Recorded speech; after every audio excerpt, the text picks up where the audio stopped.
تو این اوضاعی که برای ما درست کردن، دلار 77,000 تومانی و قطعی برق و گاز و با این شرایط بد اقتصادی، خواهش میکنم امسال از سفره شب یلداتون عکس و فیلم نذارید.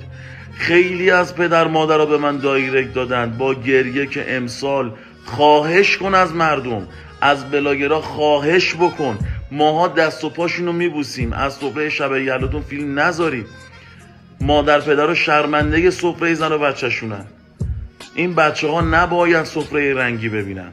امسال نذارید، سال دیگه امید به خدا اگه همه چی درست شد از این ور تا اون ور دنیا سفره بندازید. خواهش میکنم بلاگرای نازنین، سلبریتی ها، عزیزان، مردم، تو رو خدا از سفرتون نذارید. هر کی هم گذاشت برای من بفرستید، استوریش میکنم، سریع ریپورتش بکنیم.